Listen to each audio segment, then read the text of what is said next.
This is Rams Up, your favorite LA Rams podcast. You can also follow us on YouTube. Our YouTube handle is at LA Rams Up. Hey, we're not insiders here. We're just Rams fans that love talking about our LA Rams. I'm your host, Mark. Let's get to it.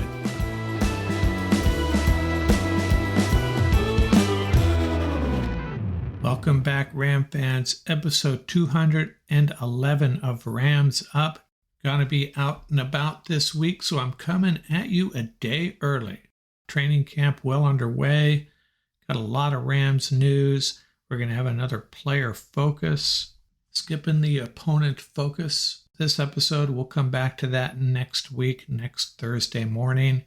I do have a little bit I want to share with you. In the vein of my sports pet peeves, I'm going to share with you my training camp pet peeves, all 4 of them.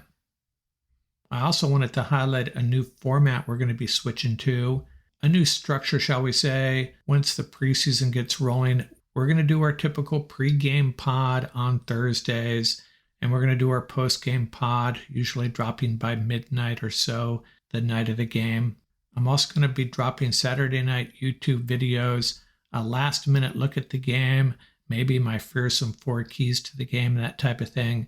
And I'm also going to try to post a post-game video right after the game, trying to capture the essence of the game, early thoughts on what happened.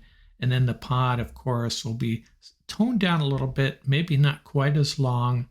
Hoping you all join me on the YouTube channel for some early thoughts after the game, and then the pod to follow. And I may drop another pod, a short pod or short video, Tuesday mornings. Call it my, now that I've had time to think about it, pod or video drop. Some extra thoughts, some additional thoughts on the previous game. And I'll be mixing in all those other features we regularly do. Loop around the league, power rankings, sports pet peeves, all that good stuff. But just a heads up on that, structure is going to be a little bit different. I'm going to try it out during the preseason. We'll see how it goes. So this episode, we're going to get through some Rams and NFL news. We're also going to continue our player focus series. This episode, I'm going to get reacquainted with Skowronek and Tutu Atwell, 2 guys battling for that number 3 wide receiver spot, apparently anyways. Before we get to the NFL, Oregon and Washington leaving the Pac-12 for the Big Ten. Pac-12 disappearing before our eyes, but let's be happy that 4 marquee Pac-12 programs have found a new home in a viable top-tier conference. Big Ten needs a different name, right? They're going from 14 teams to 18 teams. 4 of those teams, West Coast teams. The Pac-12 conference may be a thing of the past, but the marquee programs live on, and I think they're really well positioned. And then we hear Arizona State, and Utah following Colorado to the Big 12. So that leaves California, Stanford, Oregon State, and Washington State. Hopefully they find homes. I don't think it's going to be in any remnant of the Pac-12 at this point. How's the Big Ten going to shape up? The East is currently Rutgers, Michigan, Michigan State, Ohio State, Maryland, Penn State, Indiana. The West, Nebraska, Iowa, Minnesota, Northwestern, Purdue, Wisconsin. So maybe they'll move Purdue to the east to pair up with Indiana, then maybe also move Northwestern or Illinois to the east, and then throw those 4 West Coast teams into the West where they probably belong. That would give them 2 9-team divisions, or maybe they'll do away with divisions completely and just rotate while keeping the traditional rivalries. I really don't like that idea. It's a little unfair to some teams. Michigan always getting Ohio State every year, while Wisconsin gets Minnesota. Maybe they can balance out the schedules in another way to make up for that. But I like the division approach. But how about 2 divisions? My special assistant, who knows everything but prefers to remain anonymous, had a great idea. Make it 2 9-team divisions and have the 2 divisional champions play in the Rose Bowl on January 1st. Wouldn't that be sweet? Perhaps earlier to fit in with the college football playoff schedule. But the point being, keep the Rose Bowl viable if we could. The granddaddy game of them all, maybe a thing of the past, along with the Pac-12. That's the sad part of this. Really love to see Pasadena continue to be a part of the college football landscape along with the Rose Bowl. Hey, let's get back to the Rams here. A lot of little bits of news going on. Reading the tea leaves, reading Rams content across the internet, talking to some people that have been at training camp. Whose stock is up? Well, I'd say Van Jefferson and Tutu Atwell both have their stock up, both making a lot of plays in training camp. How about Tyler Higbee and Bryson Hopkins? The report on those two is they're really tearing it up. I saw Tyler Higbee made a great catch over Witherspoon the other day. And I also saw Higbee interviewed by the Rams reporters, and very clear based on that interview that Higbee, as we suspected, was never 100% last year, but he is now, so that's a good sign. This is not good news for Hunter Long. Not sure what's going on with Davis Allen, but I suspect he'll be on this roster for sure. Hunter Long on the physically unable to perform list, and Bryson Hopkins creating some space between him and Hunter Long on that depth chart, I think. And Cooper Kupp stock is up day to day, according to Mike LaFleur, and he's out there helping coach up the young wide receivers, so that's good to see. Whose stock is up on defense? Kobe Durant looking more and more like a stud cornerback.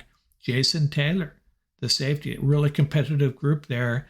The 7th round draft pick making some plays in camp, as is the defensive lineman Jonah Williams. You know, it's Aaron Donald and a bunch of characters, and Jonah Williams is one of them. And we know he's an NFL level defensive lineman, but can he start? Can he make plays on a regular basis instead of just being an occasional plug-in for injured players? Promising performance by Jonah Williams so far. And the news on Quentin Lake. I guess you have to say the stock is up on him. They're playing him in a hybrid linebacker position at times in camp. Now, again, safety is a really competitive group. One of our better positions, I think, skill-wise and depth-wise. I really like this group. Maybe the thinking is our safeties are so good, we can't get rid of these guys. We got to find a way to keep them. And if we are, let's find other ways to use them. And voila, Quentin Lake in there playing linebacker. And that would be as a 6th defensive back, really. But he certainly is improving his chances of making this team and playing a significant role. I have not heard much feedback on the edge rushers, which is a little bit concerning. Maybe a little bit too quiet on that front for my liking.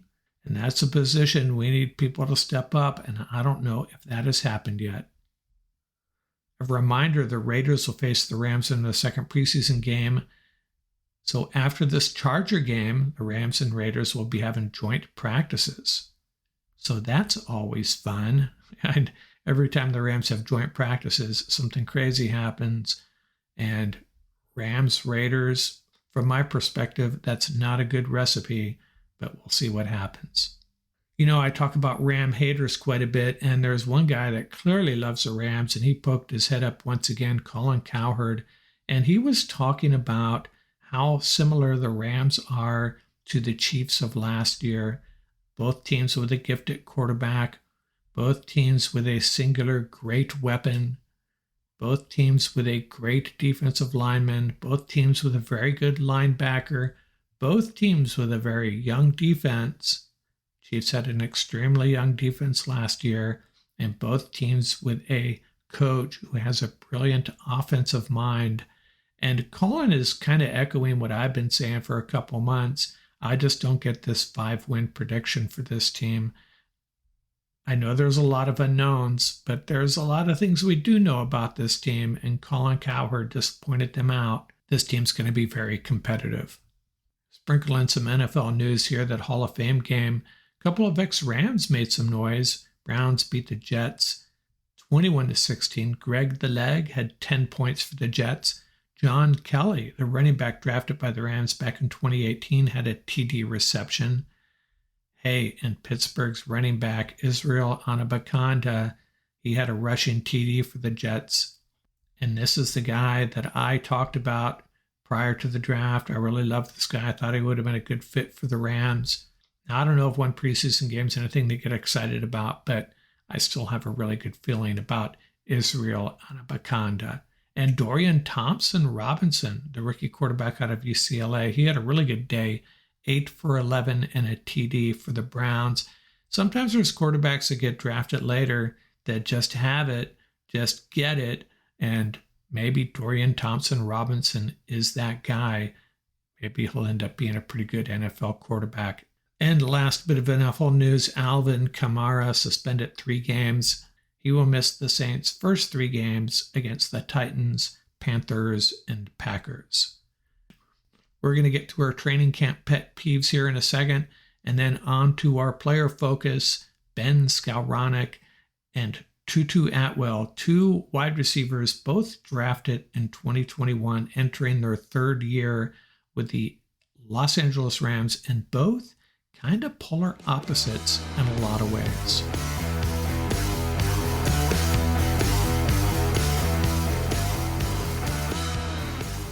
Gonna have a little fun here.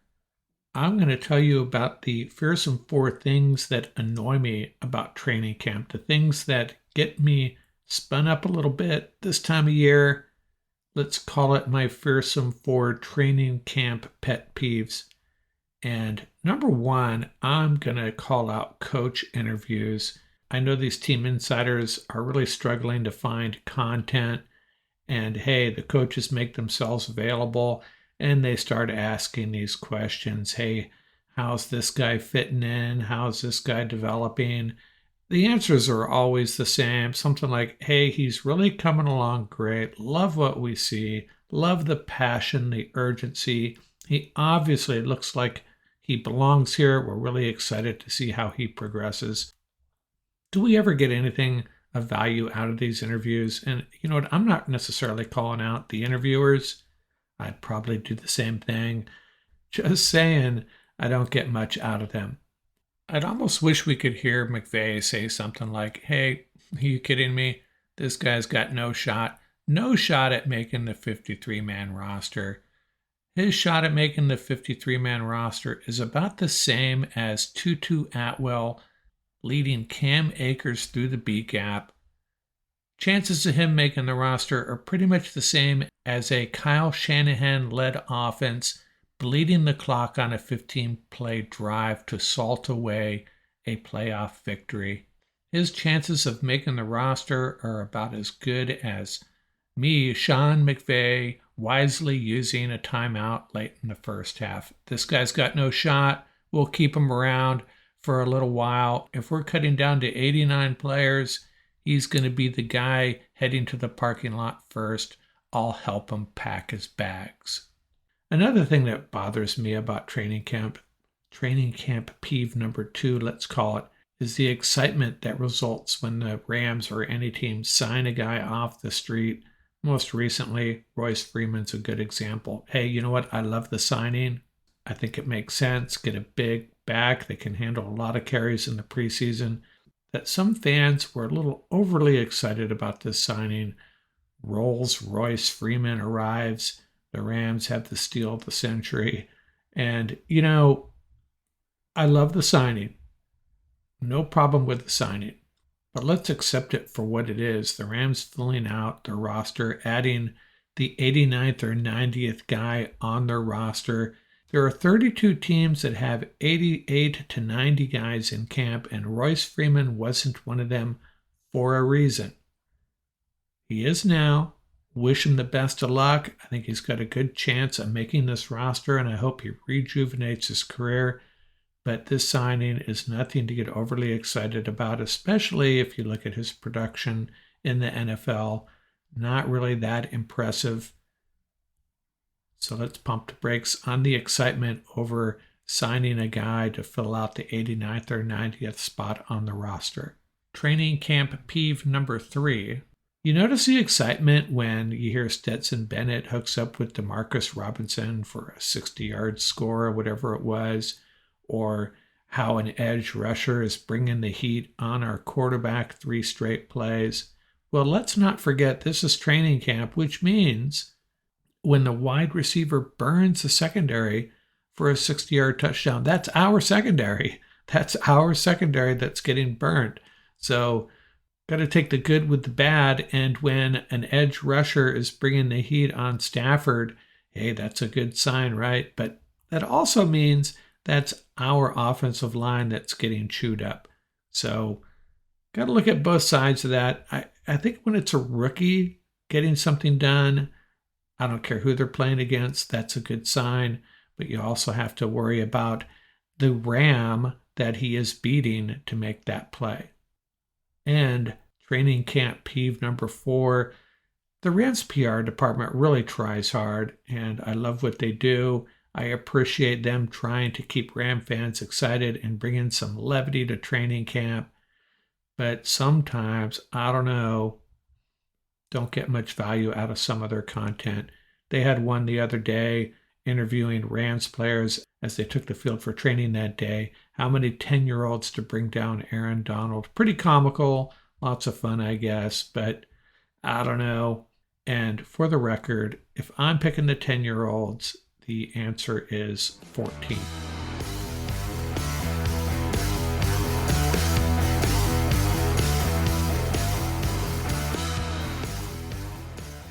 Hi, this is Mariah from Rams Up. Don't forget to like and subscribe. Continuing our player focus series, we've touched on a bunch of guys: O'Shawn Mathis, Warren McClendon, Marquise Copeland, Jonah Williams, Deshaun Johnson, the 2 linebackers, Roseboom and Hummel, the 3 wide receivers, Demarcus Robinson, Tyler Johnson, and Lawrence McCutcheon. Oh, dang, I said it. Lance McCutcheon. And I was planning on getting back to Ben Skowronek and Tutu Atwell, 2 2021 draft picks, but with this injury to Cooper Kupp, as insignificant as we are hoping it is, puts a new focus on Skowronek and Atwell, elevates their potential importance in this 2023 season, both entering their 3rd year.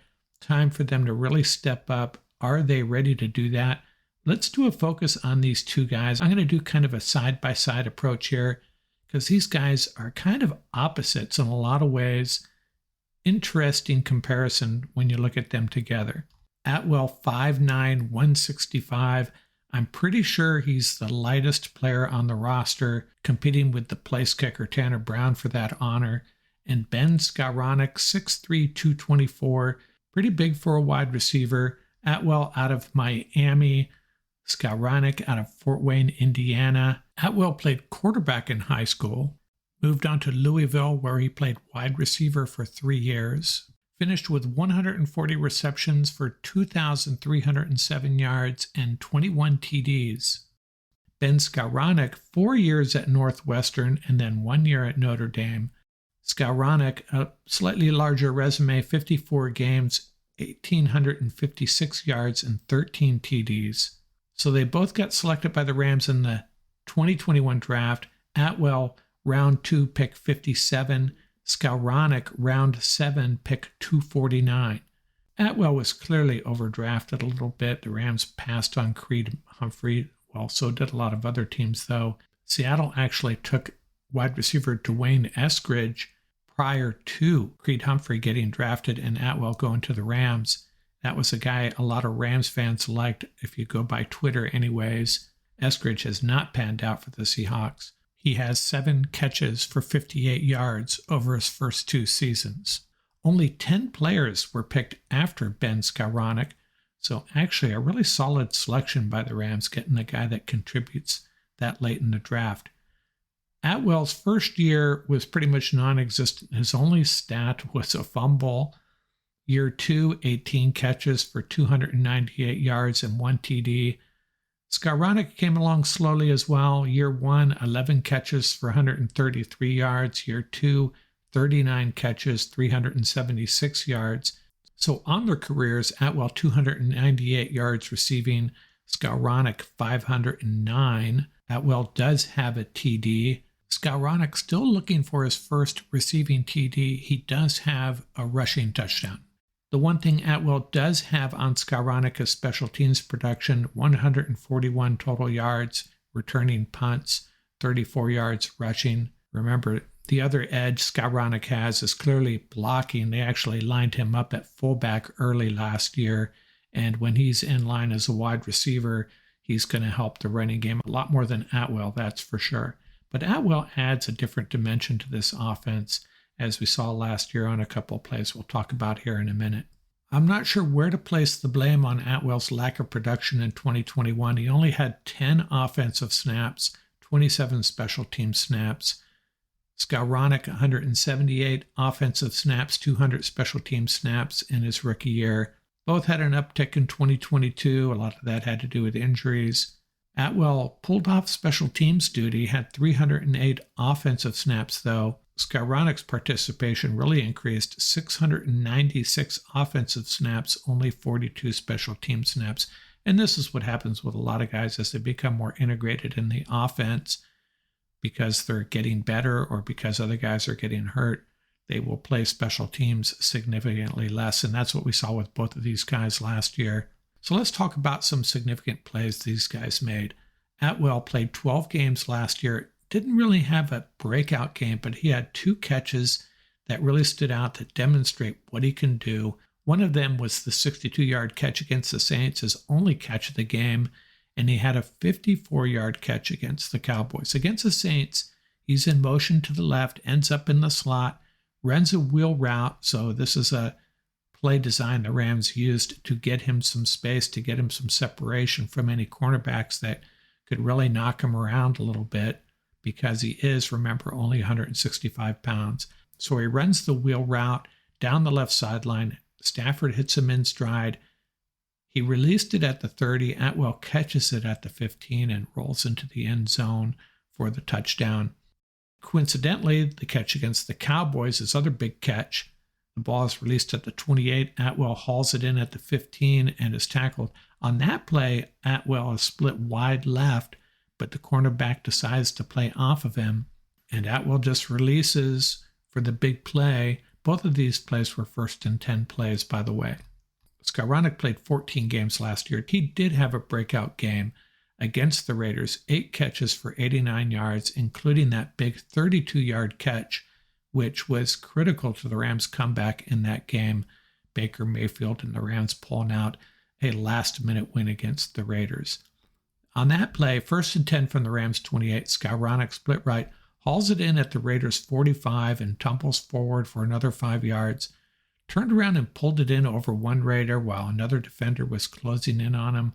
Quite the contested catch, and that's the type of play Skowronek will make. He's not going to be sprinting through defenses like Atwell for 40, 50 yards, but he will make these contested catches, and Atwell kind of the opposite. He's a speed demon, but he can get knocked around by big cornerbacks, and he's not going to be that much of a factor in the blocking game. At least I have a hard time seeing that. So sum it up, both these guys have potential to contribute to the Rams offense in 2023 in different ways.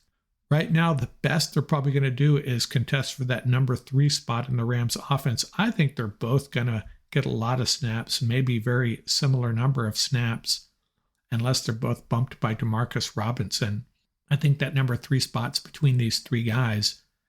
DeMarcus, more of an all-around wide receiver. Skowronek, better in the run game and playing against big cornerbacks. Atwell adds that extra dimension, the deep ball, jet sweeps, screen passes, those types of thing. Now, he may not be able to block as well as Skowronek or Robinson, but he's going to open up the running game by keeping these safeties honest.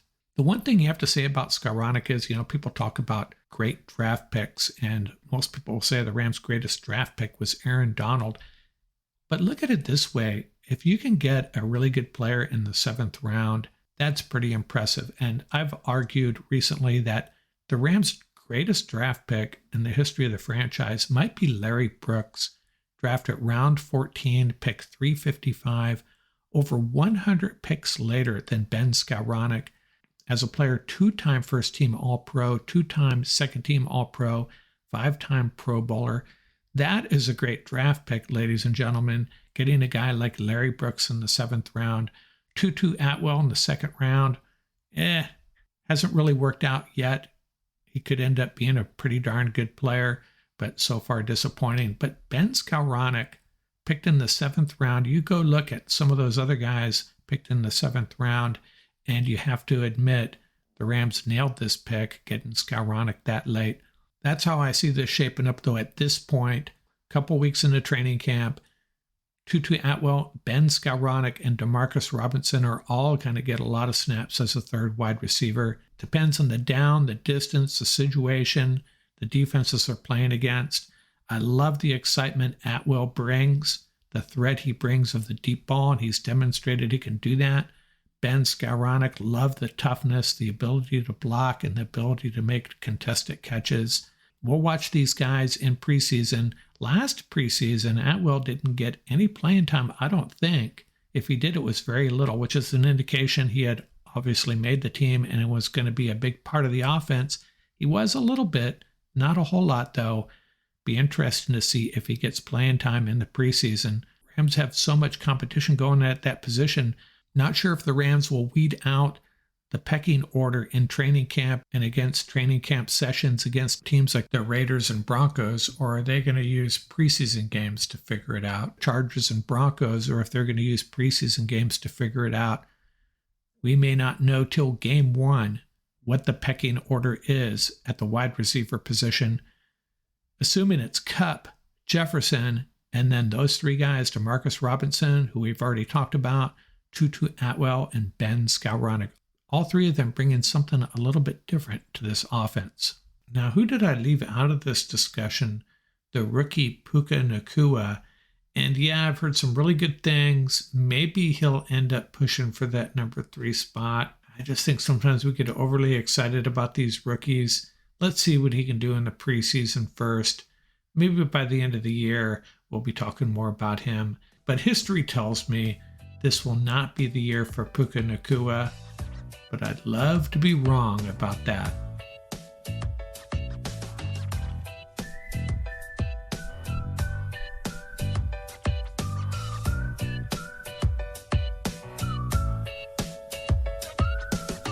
That's going to do it for this episode. Remember, you can reach us at ramsuppodcast@gmail.com. Visit our website at ramsup.com. And don't forget about our YouTube channel. Our handle is at laramsup.com. Till next time, keep the horns up, stay safe, and have fun out there. Music courtesy of the YouTube audio library. Tracks featuring Bar Crawl by Track Tribe, Buckeye Bonzai by Vans in Japan, and Crimson Fly by Huma.